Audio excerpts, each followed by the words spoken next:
శంషాబాద్ మండలం కోత్వాల్గూడ village survey number 62, 63లో ఇక్కడ మరి ఎటువంటి కాలుష్య పరిశ్రమలు పెట్టకూడదు జీవో 111 ప్రకారం. కానీ ఇక్కడ రాఘవ కన్స్ట్రక్షన్స్ ఒక భారీ స్టోన్ క్రషర్ ను డీజిల్ జనరేటర్ల మీద నడుపుతా ఉంది. ఆ రాఘవ కన్స్ట్రక్షన్స్ కు MDL లైసెన్స్ లేదు, దానికి CFE లేదు, దానికి CFO లేదు, ఇండస్ట్రీస్ డిపార్ట్మెంట్ దగ్గర రిజిస్ట్రేషన్ లేదు. ఆ కంపెనీకి సంబంధించిన వివరాలు ఈ రోజు మీ ద్వారా సభ దృష్టిలో పెట్టబోతా ఉన్నాను అధ్యక్ష.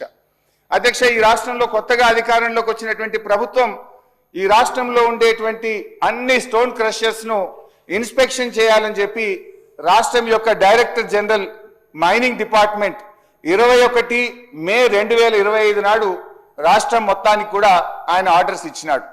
సో కంపెనీకి షోకాజ్ నోటీస్ ఇచ్చినాం, స్పందించలేదు. ఆ షోకాజ్ నోటీస్ వాళ్ళు రిసీవ్ చేసుకున్నారు, అందువల్ల మేము డిమాండ్ నోటీస్ ఇష్యూ చేస్తున్నామని చెప్పి డిమాండ్ నోటీస్ ఇచ్చారు. డిమాండ్ నోటీస్ కొన్ని లక్షల రూపాయల పెనాల్టీని విధిస్తూ మీరు ఇల్లీగల్ గా అక్రమంగా రాఘవ కన్స్ట్రక్షన్ ఇది నడుపుతుంది కనుక వెంటనే మీరు ఈ పెనాల్టీ చెల్లించాలని చెప్పి కూడా వారు డిమాండ్ నోటీస్ కూడా ఇవ్వడం జరిగింది అధ్యక్ష.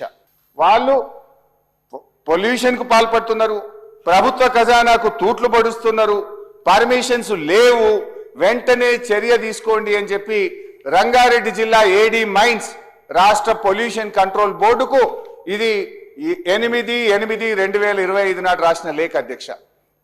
ఫస్ట్ షోకాజ్ నోటీస్ ఇచ్చారు, సంస్థ స్పందించలేదు. డిమాండ్ నోటీస్ ఇచ్చారు, సంస్థ స్పందించలేదు. 3 పొల్యూషన్ కంట్రోల్ బోర్డుకు ఈ క్రషర్ ను వెంటనే సీజ్ చేయండి, ఈ క్రషర్ కు అనుమతులు లేవు, ఈ క్రషర్ కాలుష్యానికి కారకమవుతుంది, ఈ క్రషర్ వల్ల ఈ ఇల్లీగల్ గా నడవడం వల్ల రాష్ట్ర ప్రభుత్వ ఖజానాకు నష్టం అవుతుంది అని కూడా స్పష్టంగా రంగారెడ్డి జిల్లా AD మైన్స్ పొల్యూషన్ కంట్రోల్ బోర్డుకు రాశారు అధ్యక్ష. ఇక నెక్స్ట్ సార్, ఎందుకు ఈ ప్రభుత్వం మౌనంగా ఉంది, ఎందుకు ఆ కంపెనీ పట్ల మీరు నిశ్శబ్దంగా ఉన్నారు? అందుకే చెప్తున్న రక్షకుడే భక్షకుడైండు. కంచె చేను వేసిన విధంగా ఈ రాష్ట్ర ప్రభుత్వ వ్యవహార తీరుంది. ఈ రకంగా మీరు అక్రమ క్రషర్లు నడుపుతా ఉంటే